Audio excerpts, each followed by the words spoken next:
Hello friends, मैं चंदन मिश्रा अपने YouTube channel CM classes Ballia पे आप लोगों का एक बार फिर से स्वागत करता हूं।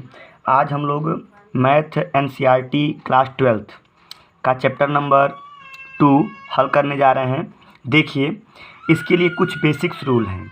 सबसे पहले हम लोग उसको देखेंगे, जैसे कि यहाँ पर दे रखा है y बराबर साइन इनवर्स x। इसके लिए जो आपका डोमेन होता है क्लोज इंटरवल -1 से लेकर 1 तक, और जो इसका परिसर होता है -π/2 से लेकर π/2 तक। उसी प्रकार से यदि y बराबर कास इनवर्स x हो तो इसके लिए जो डोमेन होता है क्लोज इंटरवल -1 से लेकर 1 तक होता है, और जो इसका रेंज होता है क्लोज इंटरवल 0 से लेकर π तक होता है। थर्ड नंबर देखिए, यदि y बराबर आपका फलन tan इनवर्स x दिया हो तो इसके लिए सभी वास्तविक संख्याओं पर इसका जो रेंज होता है या मुख्य मान होता है -π/2 से लेकर π/2 होता है। ठीक उसी प्रकार से कॉट की बात करें तो इसमें भी सभी वास्तविक संख्याओं पर 0 से लेकर π तक होता है। उसी प्रकार से सेक की बात करें, कोसेक की बात करें, तो आप लोग देख रहे हैं, ध्यान दीजिएगा, इसमें केवल π/2 इंक्लूड नहीं होता है और इसमें केवल 0 इंक्लूड नहीं होता है। एक बात समझिए, इस चैप्टर को पढ़ने के लिए आपको खूब अच्छे तरीके से डोमेन और रेंज के बारे में, खासकर इन फार्मूलों के बारे में आपको पता होना चाहिए। चलिए उसके बाद देख लेते हैं, 3 और हैं। यदि मुख्य मान के बारे में, इसको आप परिसर भी बोल सकते हैं। देखिए, यदि कहीं पर कास इनवर्स -x हो तो इसका हम लोग मुख्य मान ज्ञात करने के लिए, ये इसको आप फार्मूला कहें चाहे ऐसे भी देख सकते हैं, इसके लिए आपका होता है pi minus cos inverse x। केवल इनवर्स x होता है, ना कि -x होता है। उसी प्रकार से सेक के लिए होता है, यदि सेक इनवर्स -x हो तो इसका मुख्य मान होता है पाई माइनस सेक इनवर्स केवल x। और उसी प्रकार से कॉट का होता है, यदि कॉट इनवर्स -x हो तो इसका होता है पाई माइनस कॉट इनवर्स केवल x। तो बात करें इस चैप्टर के लिए, तो देखिए क्या है, इस चैप्टर को पढ़ने के लिए आपको खूब अच्छे तरीके से डोमेन और रेंज पता होना चाहिए। आइए कुछ थोड़ा आपको मैं आइडिया दे देता हूँ डोमेन और रेंज के बारे में। देखिए, जैसे कि इसके पहले हम लोग ने क्लास 10th और 11th में पढ़ा था कि मान लीजिए यहाँ पे दिया है कितना, साइन x। क्या दिया है? Sine x। और यहाँ पर दे दिया x बराबर 30 अंश कोण के रूप में दे दिया। तो जब आप इस फलन में x का मान रखते हैं, यानी कि ये क्या बनेगा, साइन 30, और साइन 30 का मान क्या होता है, 1/2। तो समझिए, यहाँ पर जो थीटा है, यहाँ पर जो कोण है, ये डोमेन के रूप में काम करेगा, और इससे जो उत्तर प्राप्त हो रहा है, जो रिजल्ट प्राप्त हो रहा है, ये किसके रूप में काम करेगा, रेंज के रूप में। लेकिन इस चैप्टर का नाम है प्रतिलोम त्रिकोणमितीय फलन। इसमें थोड़ा उल्टा होता है, इसमें जो है डोमेन के रूप में आंकिक मान कार्य करेगा और रेंज के रूप में आपको थीटा वैल्यू प्राप्त होगी। चलिए हम लोग आगे देखते हैं इसके कुछ क्वेश्चंस। तो देखिए, इसमें हम लोग लेते हैं क्वेश्चन नंबर पहला। ऊपर दे रखा है निम्नलिखित फलनों का मुख्य मान ज्ञात कीजिए। देखिए, इसमें दे रखा है क्वेश्चन नंबर पहला, साइन इनवर्स -1/2। सबसे पहले हम लोग इसको y के बराबर मानेंगे, यानी ये आपका हो जाएगा y = साइन इनवर्स -1/2। इस साइन को हम लोग उठा के लाएंगे इधर, यानी कि साइन y = -1/2। आप सब जानते हैं साइन में ये कितने अंश का मान होता है, तो साइन 30 का, और साइन 30 को हम लोग π/6 लिख सकते हैं, यानी कि साइन y = इसको हम लोग कितना, माइनस साइन π/6 कह सकते हैं। चलिए, आप सब जानते हो कि यदि कहीं पर साइन माइनस थीटा हो तो इसको हम लोग माइनस साइन थीटा कह सकते हैं। तो ठीक इसको हम लोग अंदर भी ले जा सकते हैं उसी प्रकार से, यानी ये आप क्या बनेगा, साइन y = साइन -π/6। अब आप यहाँ से लिखेंगे तुलना करने पर, तुलना करने पर, जब आप दोनों पक्षों की तुलना करेंगे तो ये आपका बनेगा केवल y बराबर -π/6। देखिए ये आपका आंसर मिल गया, लेकिन इसमें जो मुख्य बातें होती हैं उसको लिखना ज़रूरी है। आप सब जानते हो कि जो साइन इनवर्स x का जो परिसर होता है ये आपका होता है -π/2 से π/2 तक। तो आपको इसमें लिखना पड़ेगा कि हम जानते हैं कि साइन इनवर्स x का मुख्य मान या परिसर आप बोल सकते हैं मान -π/2 से π/2 तक होता है। अब आप चेक कर सकते हैं जो आपको y का मान मिला है ये -π/2 से लेकर π/2 के बीच ही है, इसीलिए आप यहाँ लिखेंगे -π/6 बिलोंग्स टू -π/2, π/2। आपको इतना लिखना पड़ेगा। ये हो गया आपका पहले क्वेश्चन का आंसर। अब चलिए देखते हैं क्वेश्चन नंबर 2। तो आइए अब हम लोग हल करते हैं क्वेश्चन नंबर 2। ये दे रखा है आपका कॉस इनवर्स रूट में 3/2। सबसे पहले हम लोग क्या करेंगे, इसको मान लेंगे y के बराबर, यानी कि y equal to cos inverse root में 3/2। चलिए इस कॉस को हम लोग यहाँ लाएंगे तो ये बनेगा आपका कॉस y बराबर रूट में 3/2। हम सब जानते हैं कि कॉस में ये 30 अंश का मान होता है और 30 अंश को हम लोग π/6 लिख सकते हैं, यानी ये आपका बनेगा cos y equal to cos π/6। अब देखिए, अब इसको हम लोग जब दोनों पक्षों की तुलना करेंगे तो यहाँ से आपको क्या मिलेगा, π/6। देखिए आपका आंसर तो यही है, लेकिन आपको अंत में लिखना पड़ेगा कि हम जानते हैं कॉस इनवर्स x का मुख्य मान 0 से पाई तक होता है, इसीलिए π/6 बिलोंग्स टू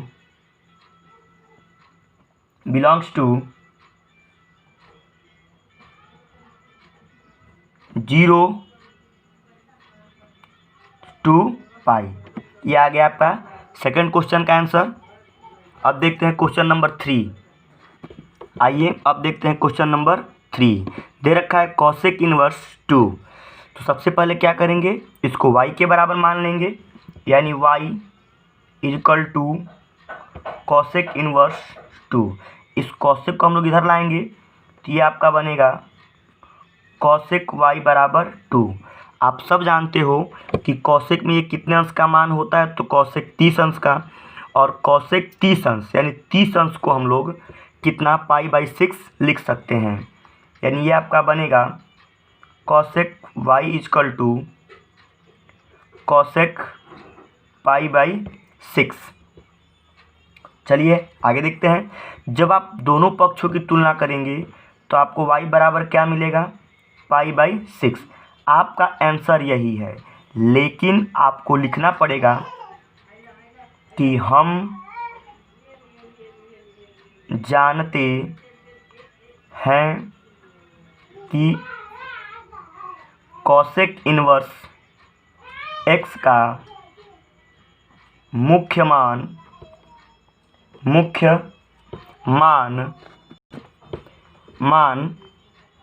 -π/2 से π/2 तक होता है। किसको छोड़ के, तो आपको बताया गया है इधर 0 को छोड़ करके। इसीलिए आप देखेंगे कि यहाँ पे जो y का मान प्राप्त है ये -π/2 से लेकर π/2 के बीच में ही है, अर्थात आप यहाँ पे लिख देंगे π/6 बिलोंग्स टू -π/2 टू π/2। किसको छोड़कर, तो 0 को छोड़कर। ये हो गया आपका क्वेश्चन नंबर 3 का आंसर। आइए अब देखते हैं क्वेश्चन नंबर 4। चलिए हम लोग देखते हैं क्वेश्चन नंबर 4। ये आपका दे रखा है tan इनवर्स माइनस रूट में 3। तो पहला कहानी वही है, इसको मानेंगे y के बराबर, यानी कि y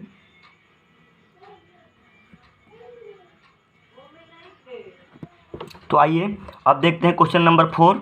यहाँ पे दे रखा है tan इनवर्स माइनस रूट में 3। सबसे पहले इसको हम लोग y के बराबर मान लेंगे, तो ये आपका हो जाएगा tan इनवर्स माइनस रूट में 3। अब देखिए इस tan को हम लोग यहाँ लाएंगे, तो ये आपका बनेगा tan y equal to minus root में 3। अब चलिए हम सब लोग जानते हैं tan में ये 60 अंश का मान होता है, और 60 अंश को हम लोग π/3 लिख सकते हैं, यानी कि tan y equal to minus tan π/3 इसको हम लोग लिख सकते हैं। आगे देखिए, तो ठीक उसी प्रकार से इसको हम लोग tan y equal to tan minus π/3 लिख सकते हैं। अब देखिए आगे, जब आप दोनों पक्षों की तुलना करेंगे तो आपको मिल जाएगा y बराबर माइनस π/3। देखिए यही आपका बेसिक आंसर है, लेकिन आपको लिखना पड़ेगा कि हम जानते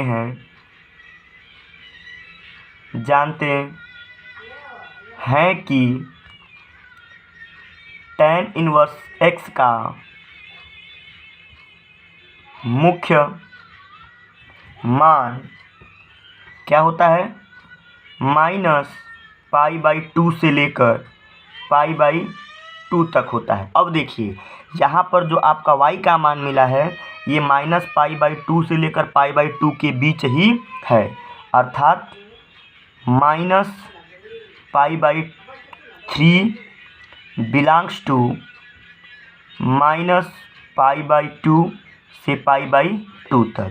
ये हो गया आपका क्वेश्चन नंबर 4 का आंसर। अब आइए देखते हैं क्वेश्चन नंबर 5। तो आइए अब देखते हैं हम लोग क्वेश्चन नंबर 5। ये दे रखा है cos इनवर्स माइनस 1/2। देखिए मैंने आपसे पहले भी कहा था कि ऐसे 3 फंक्शन हैं, cos, sec और cot। इसका मुख्य मान ज्ञात करने के लिए हालांकि आप इसको y बराबर मान के भी कर सकते हैं, लेकिन आइए इसको देखते हैं।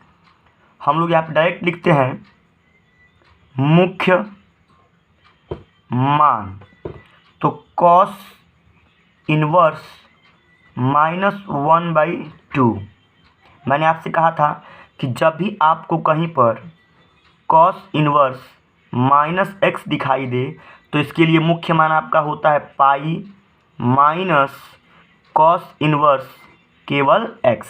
तो ये आपका क्या बन जाएगा मुख्य मान के लिए, पाई माइनस cos इनवर्स केवल x होता है, यानी कि कितना 1/2। चलिए यानी कितना बच्चे, तो cos इनवर्स माइनस 1/2 बराबर पाई। काश में कितने अंश का मान होता है, तो काश 60 अंश का, और काश 60 अंश को हम लोग कितना π/3 लिख सकते हैं, π/3 लिख सकते हैं।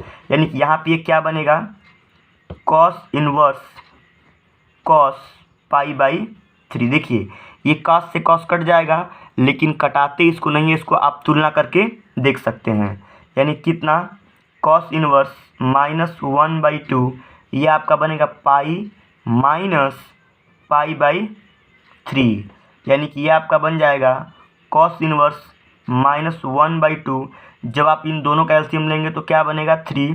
तो यहाँ पे आएगा ये 3 पाई और माइनस पाई, घटाएंगे तो कितना आ जाएगा 2 π/3।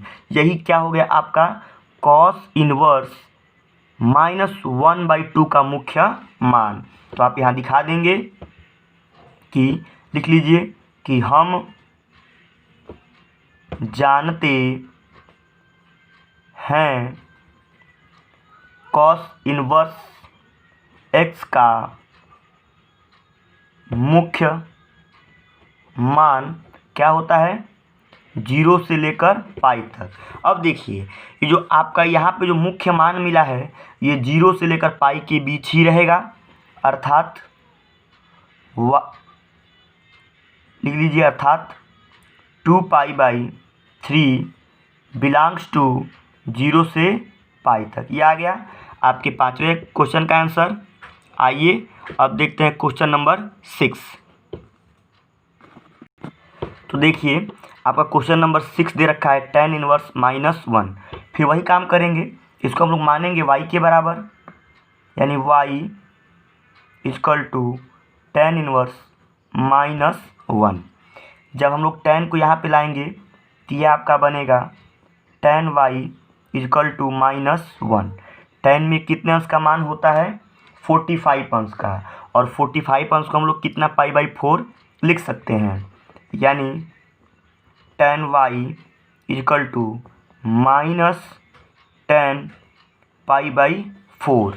तो ये आपका बनेगा, इसको हम लोग अंदर ले लेंगे, यानी कि tan y बराबर tan -π/4।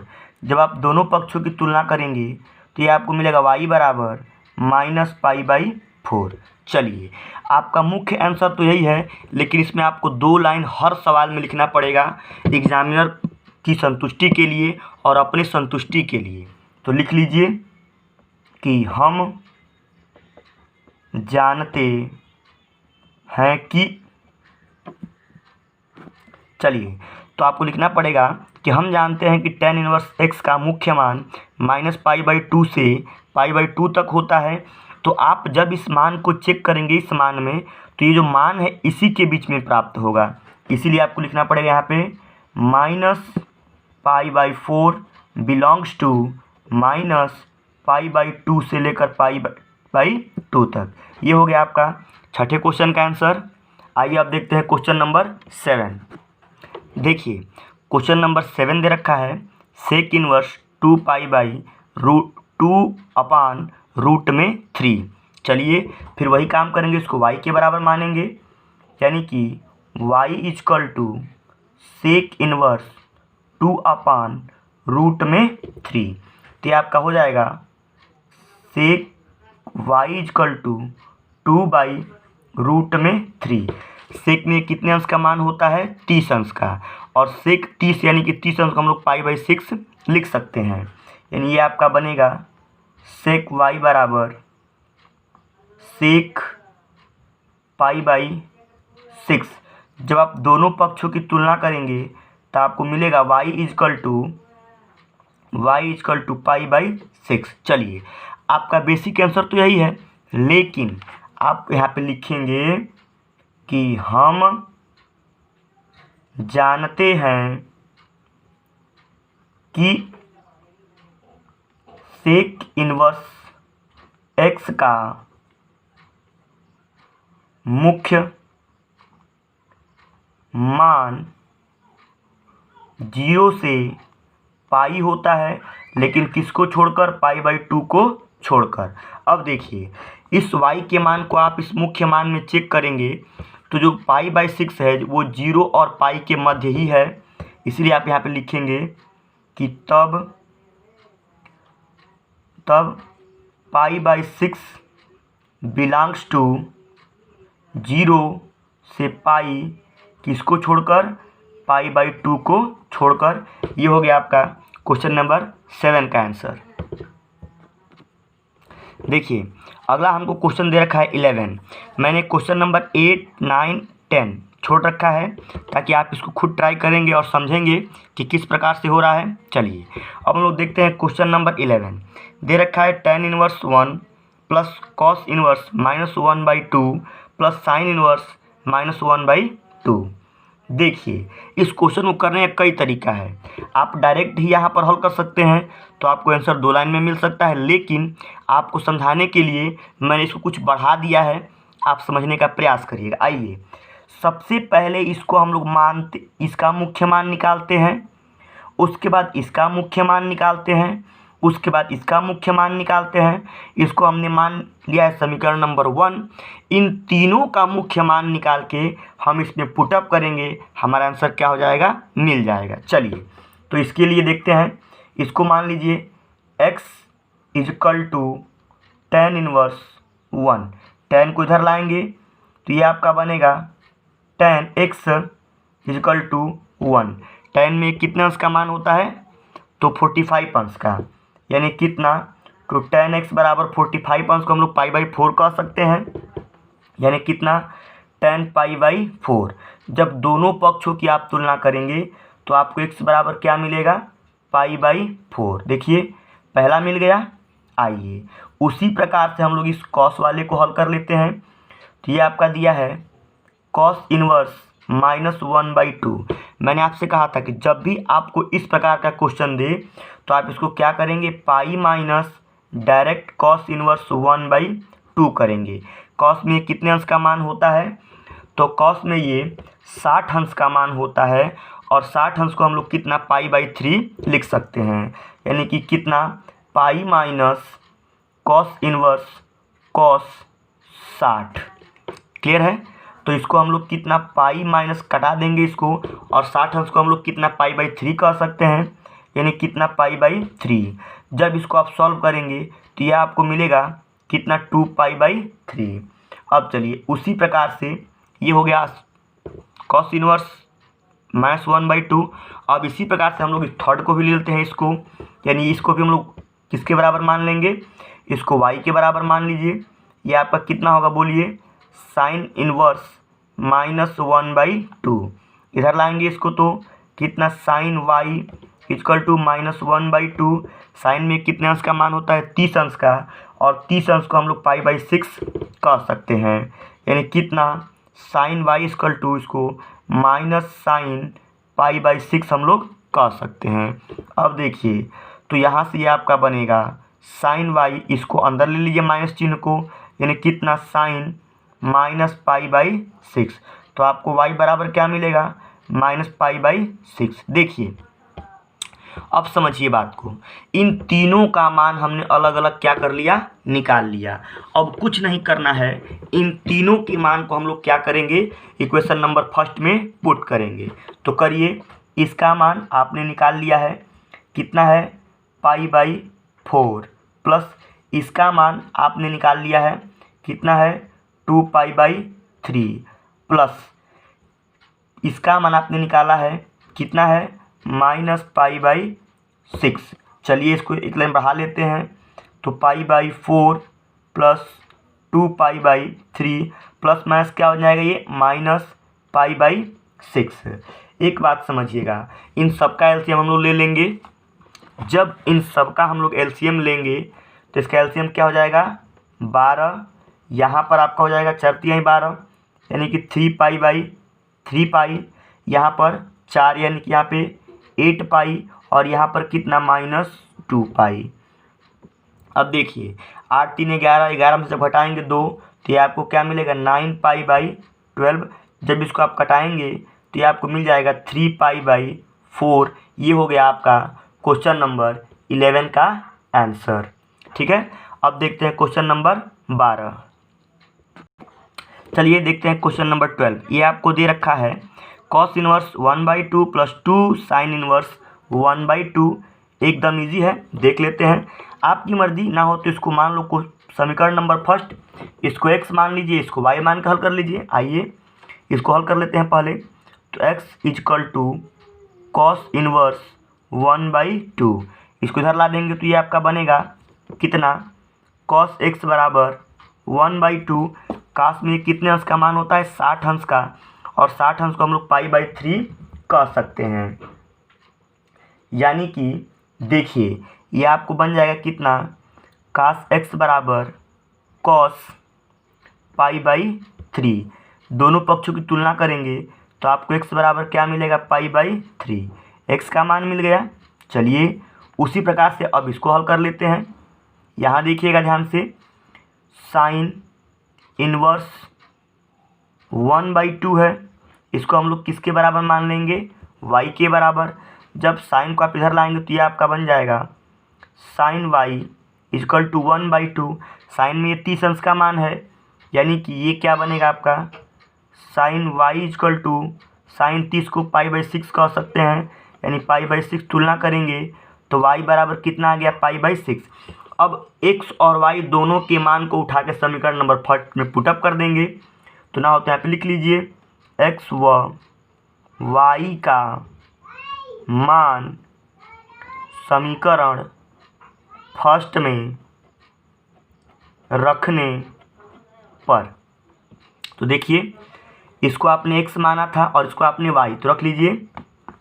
इसका मान कितना मिला है, π/3 प्लस 2 है तो 2। इसका मान क्या मिला है, इंटू π/6। इसको हम लोग जब कटा देंगे तो ये आपका बन जाएगा π/3 प्लस π/3। और जब आप इन दोनों को हल करेंगे तो ये क्या आपका बन जाएगा, 2π/3। यह आ गया आपका क्वेश्चन नंबर 12 का आंसर। Thank you. यदि आप लोगों को वीडियो पसंद आता हो प्लीज़ इसको लाइक करें, शेयर करें, सब्सक्राइब करें, ताकि हमको भी कुछ एनर्जी मिल सके और मैं आपके लिए डेली ऐसा ही मैथ का वीडियो लाता रहूं। धन्यवाद।